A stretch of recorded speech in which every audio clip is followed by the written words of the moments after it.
Olá, amiga, olá, amigo. Hoje nós vamos refletir e aprofundar um assunto do qual sempre queremos nos desvencilhar. Falar da morte é considerar que a nossa existência é limitada, é finita. A pandemia de Covid-19 nos fez amargar nesta experiência de morte. Afinal, todos nós tivemos alguém próximo que partiu devido a esse vírus invisível. Até o momento da gravação desse programa, o Brasil já contabiliza 606 mil vidas perdidas, portanto, 606 mil mortes. E para a gente então conversar sobre a experiência da nossa finitude, essa marca da nossa existência, eu tenho a alegria de receber os nossos convidados, o Dom Leomar Antônio Brustolin, que é arcebispo de Santa Maria, no Rio Grande do Sul. Ele é mestre e doutor em Teologia Sistemática, foi professor da Pontifícia Universidade Católica do Rio Grande do Sul e coordenador do programa de pós-graduação da Faculdade de Teologia. Possui experiência no ensino, pesquisa e extensão, além de ser autor, coautor e organizador de dezenas de obras. Dom Leomar, uma alegria ter o senhor aqui no Ponto 3, bem-vindo. Muito obrigado, Marcos. Uma alegria estar aqui, mesmo tratando de um tema difícil, mas necessário para a nossa existência. Verdade. E participa conosco também da conversa a Andressa Tavares. Ela é formada em Psicologia pela PUC Goiás, especialista em Gestalt Terapia. Hoje atua na área clínica, prestando atendimento a crianças, adolescentes e adultos e tem estudos nas áreas de violência e família. Andressa, eu acolho você também aqui no Ponto 3, muito bem-vinda. Obrigada, o prazer é meu estar aqui. Isso, então nós vamos começar a falar, como o Dom Leomar disse, é um assunto difícil. Nós, na proximidade da celebração dos fiéis defuntos, trazemos este tema, mas com um olhar de esperança também. Viver comporta compreender que todos nós vamos morrer. Dom Leomar, como é que a gente pode lidar com essa realidade da morte, da finitude, do ponto de vista religioso, do ponto de vista da fé? Pois é, Marcos. Na questão da fé cristã, há um redimensionamento até para o ato de morrer. Se nós lembrarmos que São Francisco de Assis disse minha irmã morte, e Santa Teresinha, que morre aos 24 anos, dizendo, não morro, entro na vida, e não é a morte que vem me buscar, mas é Deus, nós temos uma nova forma de compreender essa realidade que a condição humana experimenta com grande perplexidade. A morte dá a sensação de que tudo vai se extinguir, de que tudo vai desaparecer, e que nós mesmos passamos a não existir mais. Por isso que todas as religiões têm uma interpretação, uma leitura sobre o que é a morte e o que existe após a morte.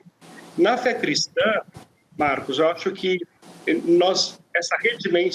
esse redimensionamento pode ser bem traduzido por um poeta gaúcho, bem conhecido, Mário Quintana, que escreveu numa de suas poesias, Inscrição para um portão de cemitério. Ele escreveu isso. Na mesma pedra se encontram, conforme o povo traduz, quando se nasce uma estrela, quando se morre uma cruz. Mas quantos que aqui repousam hão de emendar-nos assim? Ponham-me a cruz no princípio e a luz da estrela no fim. Em síntese, a morte, na perspectiva cristã, é passagem para uma luz verdadeira, para uma vida mais plena. Por isso, ela não deixa de ter seu peso, mas ela tem uma dimensão de esperança muito grande. Bela inspiração que o senhor nos trouxe de Mário Quintana para nos ajudar a entender e lidar melhor com esta realidade da morte, o ponto de vista da fé cristã. Andressa, a pergunta para você também parte do mesmo princípio. Viver comporta compreender que nós vamos morrer. E como é que nós podemos lidar com essa realidade do ponto de vista psicológico? É possível se preparar para a morte? Isso é um paradoxo, né? Falar de morte é falar de vida. Eu acho que a morte também traz muita ideia de como que a gente vai viver a nossa vida. Estar perto da morte, vivenciar a morte, traz uma noção de vida. Eu acho que essa é a primeira forma de lidar com isso, é pensar como que eu vivo a minha vida aqui. Como que eu vivo com as pessoas que estão perto de mim e como que eu encaro essa partida de quem está indo. A primeira forma é olhar. Eu acho que a gente acha que é um tema difícil, um tema triste, e fica fugindo de olhar para ele, de entendê-lo, de buscar ajuda de pessoas que estão passando pela mesma coisa. Então, eu acho que a primeira etapa é saber que ele vai acontecer. E que a gente tem que falar sobre isso com as nossas crianças, com os enlutados, com os pacientes também, em fases terminais. Então, a primeira etapa para a psicologia é muito a fala, né? De poder falar sobre isso. E é interessante que, ao mesmo tempo que a ciência vai avançando, né, e menos pessoas morrem tão rápido, a gente parece que fica achando que é invencível e que isso não vai acontecer com a gente. Mesmo que racionalmente a gente entenda que sim, não, uma hora as pessoas vão morrer. Mas parece que fica muito distante. Então, entender que essa é uma condição humana e que vai ter com a gente é fundamental. E eu até acho que seria muito legal a gente poder falar da morte, não pela morte, mas pela vida. Que vida que foi essa? Como que é viver essa vida que tem um prazo aqui limitado, mas que a gente pode vivê-la. Então, falar muito de morte trazendo a ideia de vida. Eu acho que essa é a grande transformação do olhar sobre a morte. É interessante você trazer a ideia da vida para falar da morte, porque pela fé, não é, Dom Leomar, nós também tratamos dessa realidade, a fé cristã, a vida que ganha, podemos dizer assim, a plenitude, né? A vida eterna. Como é que nós podemos entender também essa dimensão da vida que passa pela morte? Como é que a fé nos ajuda a esperar além da morte? Em primeiro lugar, considerando que o morrer faz parte do viver, e viver supõe morrer. Daria para dizer que, assim como a vida sempre tem uma experiência de finitude, é como um dia que sempre chega ao pôr do sol. Um dia que nunca chegasse à noite seria um dia exaustivo. Assim como um livro tem sempre seu último capítulo, tem um epílogo. Agora, precisa integrar isto. E para integrar, nós precisamos saber também, senão nós não a suportaríamos, que há uma vida que está além desta que está aqui. Nós sentimos saudades, nós choramos quem parte, nós enlutamos, entramos em luto, lutamos contra essa dor tão forte. Mas é preciso também garantir uma esperança, não olhar só para trás, nem só para o alto, mas para frente. Para frente significa se perguntar se tudo termina no caixão ou na cremação. Seria um absurdo. Tanta festa, tanta alegria, tanto sofrimento, tanta preocupação, terminar no último ato. Eu sempre gosto de falar, Marcos, com as mães que perderam seus filhos. A psicologia sabe, a Andressa sabe disso, que uma das dores mais intensas que uma pessoa pode ter é a mãe que perde um filho. Porque nós temos a palavra viúva ou viúvo para quem perde o esposo ou esposa. Temos a palavra órfão para quem perde o pai ou a mãe. Agora, não temos uma palavra que traduza quem perdeu um filho. O português, a nossa língua, nem pensou uma palavra diante desse desconcerto. Porém, conversando com as mães que perdem os filhos, elas dizem que a certeza de que o filho continua, não mais aqui, mas está vivo diante de Deus, não é simplesmente uma crença ou uma esperança, é uma certeza. E por isso que crer e esperar uma vida eterna, plena, sem lágrima, sem envelhecer, sem adoecer e sem morrer, para nós cristãos é determinante. Não se trata apenas de organizar a vida aqui. Toda a vida aqui tem que ser muito bem vivida, mas tem que ter uma dimensão além, tem que ter um horizonte. Caso contrário, quando as forças se acabam, a dor fica muito intensa. E quando aparece o fim, se não houver uma perspectiva de um novo começo, há uma grande preocupação. Qual o sentido da vida? O sentido da vida é a sua plenitude que está além da morte. Que bom a gente poder tratar deste assunto e com esse olhar de esperança, né? Acho que a esperança de olhar para além da morte, embora marcada por tantas realidades de tristeza, de sofrimento. Dom Leomar trouxe bem este exemplo de que não há palavra que traduza a ausência de um filho na vida da mãe, né? É forte a gente pensar isso. E o luto que marca a nossa existência, a nossa caminhada. Andressa, como é que nós podemos lidar com o luto? É superação, aceitação? Como é que a gente pode definir e trazer essa realidade para o nosso cotidiano? Marcos, assim, parece que tivesse uma receita, né, que a gente pudesse seguir, não, faz isso, seria maravilhoso, mas cada pessoa é muito individual e cada história é uma história, né? A gente falar de uma morte de um idoso, por exemplo, o sofrimento é muito diferente, tem uma coisa assim de, nossa, viveu tanto tempo, fez tanta coisa. Quando a gente fala da morte de um filho, de uma criança, é um outro sofrimento, né, com uma dimensão muito maior. Então, primeiro a gente tem que pensar que tipo de morte que foi essa, mas além disso, a gente costuma falar na psicologia que a gente passa por 5 etapas no luto. A primeira etapa é realmente da negação. Então, tipo, não é comigo, erraram essas coisas, me contaram informação errada. Então, primeiro a gente não acredita que isso está acontecendo e não tem quanto tempo isso vai durar, né? Cada pessoa é uma pessoa. A segunda etapa é da raiva. Então, por que comigo? É uma injustiça, eu estou sendo castigado por alguma coisa. Então, vem esse momento da raiva. E é uma raiva que também tem que ser escutada porque é uma hora de alívio, né? Eu preciso falar dessa raiva que eu estou também de ter passado por isso. A terceira etapa, que ela é um pouco mais rápida, mas também acontece muito em casos de quem está quase perdendo alguém, está ali internado, né? Que eles chamam na psicologia de barganha. Então, eu tento fazer uma troca. Ah, não, se isso passar, eu nunca mais vou fazer tal coisa. Às vezes também tem promessas, tal, mas às vezes coisas pessoais, não. Então, eu vou me guardar, eu vou fazer alguma coisa para adiar esse desfecho. A quarta etapa é a da depressão. Então, é quando a gente realmente sente, parece que cai aquela ficha, putz, perdi uma pessoa muito importante. Então, é uma fase que às vezes se estende mais, não tem... A gente fala de 1 ano, né, o luto patológico, após 1 ano ser um luto patológico, mas é difícil definir isso em números. Então, é uma fase que a pessoa realmente sente aquela dor. E não adianta a gente falar assim, não sofre, vai passar. Tem que passar por isso mesmo, a gente sabe que vai passar uma hora, mas é importante ver também essa fase. E a quinta fase, que é a fase da aceitação, que é a palavra que você trouxe, inclusive.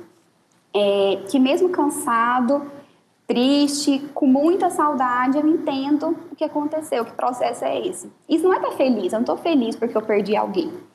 Eu estou entendendo ali dentro de mim que isso aconteceu e que eu tenho uma vida para além daquele evento. Que eu tenho que continuar uma vida de alguma forma, né? Muitas vezes até para honrar essa pessoa que foi. Eu tenho que manter alguma coisa aqui. E nessa fase que começam novos projetos de vida, novos planos e um recomeçar. Agora, uma pessoa que é muito importante, a gente nunca esquece, né? Não tem uma fase de superar totalmente, nunca mais sofrer, nunca mais lembrar. Eu acho que isso é utópico. Mas vai ficando mais fácil falar daquela dor. Eu costumo falar no consultório que é como se fosse uma machucada. No início ele sangra, ele dói, depois ele vai criando uma casquinha, até que ele cicatrizou. Sempre que você olhar para aquela cicatriz, você vai lembrar. Aquele dia aconteceu tal e tal coisa, eu machuquei assim. Mas ela não dói mais da mesma forma. Eu posso apertar aquela cicatriz ali, ela não tem a mesma dor do dia. Então, com o tempo tem essa força, né, de ressignificar as coisas. Então, com o tempo, essa aceitação vai ficando cada vez mais forte e mais capaz de amparar essa pessoa. Isso aí, falando sobre a morte, a nossa finitude, né? A gente fala sobre o partir, sobre a vida eterna, sobre o luto, a aceitação. E durante esses 5 passos, Dom Leomar, que a Andressa estava falando para nós, me veio uma coisa aqui que muitos cristãos, às vezes nessa fase de revolta, de não entendimento, acabam culpando a Deus por aquela perda, né? Por aquela partida. Mas por que Deus quis assim? Era uma pessoa tão boa. Às vezes a gente ouve isso no dia a dia. Como é que nós podemos nos reconciliar com Deus diante da perda, da partida de alguém? Marcos, certamente é muito difícil quando a gente perde alguém, não sabe a quem atribuir a responsabilidade.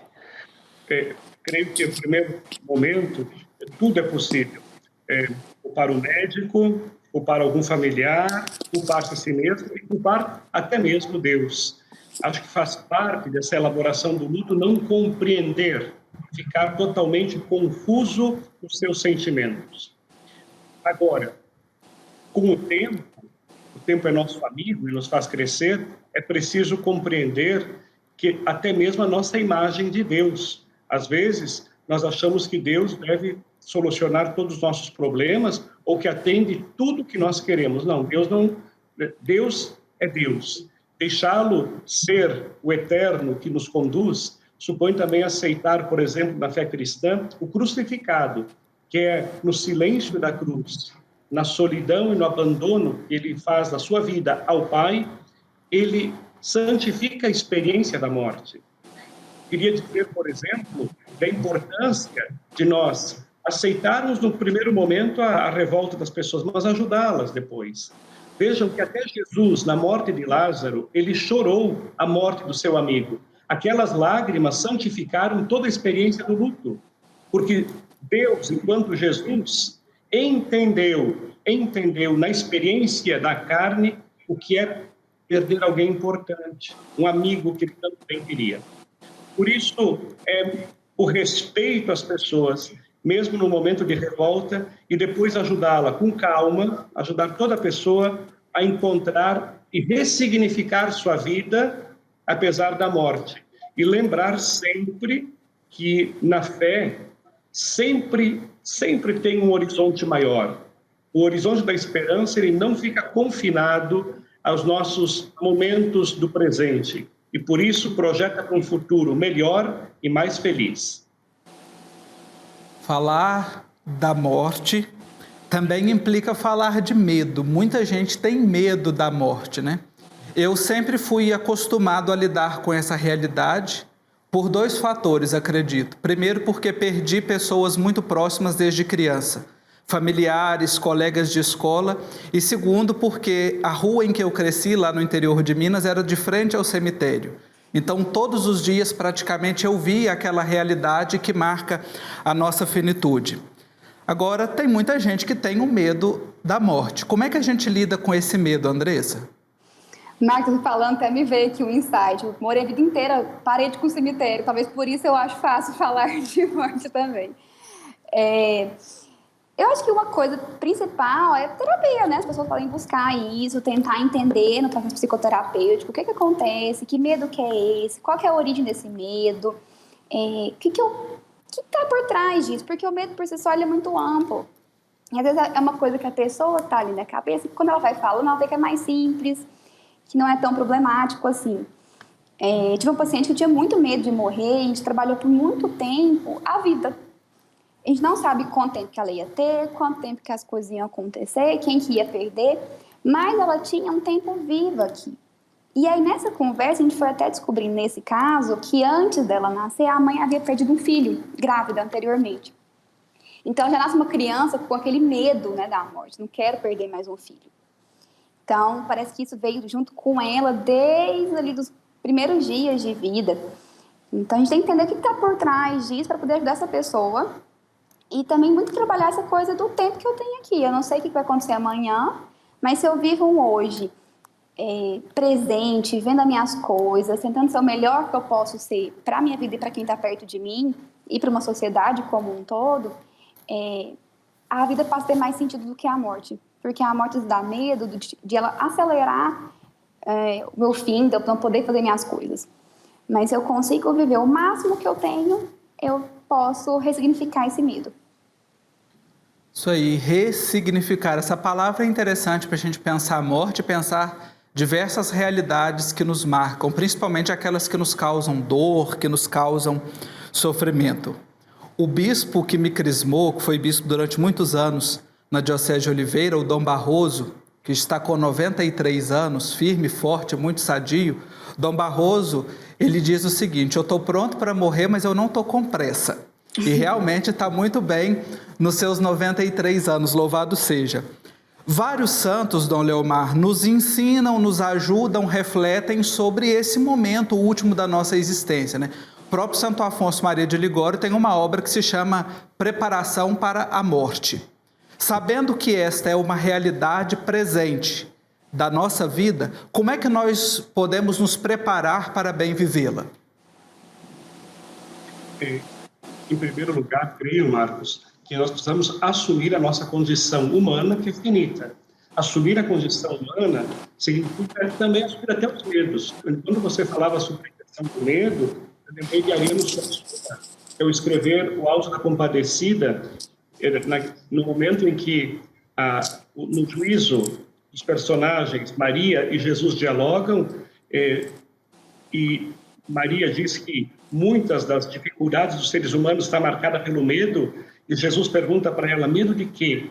E ela explica, medo de perder alguém, medo de passar fome, medo de sofrer, e no fundo, o grande medo, e ela olha para ele, segura as mãos dele e diz, no fundo, o medo que você também sentiu na cruz, a morte, a experiência do morrer. Os santos nos ajudam a entender que a morte, sim, é difícil, mas é possível ser acolhida como uma irmã. Como eu comentei anteriormente, São Francisco chamava a minha irmã morte. Santa Teresa de Jesus dizia nos seus poemas, morro porque não morro, de tão alta vida espero que morro porque não morro. E aí nós vamos compreender uma série de exemplos de santos que vão mostrar para nós que somente quando a fé se transforma também em esperança, a fé supõe esperança, nós vamos passar pelo vale escuro da morte, o divino bom pastor nos conduz aos prados eternos. O que cantamos tantas vezes nas liturgias, em nossas orações, cada vez que invocamos São José, padroeiro da boa morte, nós sempre mostramos uma ressignificação dessa experiência. Um cristão, ele é afetado com a morte, sim, com a sua iminente morte, mas ele sabe, ele tem certeza, quando ele é seguidor de Jesus, que a morte é Páscoa, é passagem para uma libertação. Se perdermos essa dimensão, nós podemos ter muito equilíbrio, ser pessoas muito boas, mas perdemos o essencial. No coração de toda a mensagem de Jesus Cristo está a sua paixão, morte e ressurreição. Portanto, a experiência de Jesus, que marcou a vida dos santos, deve marcar a experiência de quem o segue. E, portanto, a experiência da cruz já é uma experiência de luz, parafraseando Mário Quintana. Isso aí, a gente falando sobre a morte, a experiência da nossa finitude. Eu quero agradecer ao Dom Leomar Antônio Brustolin, arcebispo de Santa Maria, no Rio Grande do Sul, a Andressa, que é psicóloga clínica, conversando conosco aqui de Goiânia. Então, eu quero agora, já partindo para o momento conclusivo do nosso programa, trazer as considerações a partir desta conversa. Momento de nós partilharmos, então, esses 3 pontos da conversa sobre a morte, sobre o fim. Primeiro, precisamos entender que é um paradoxo. Falar da morte é falar da forma como nós estamos vivendo.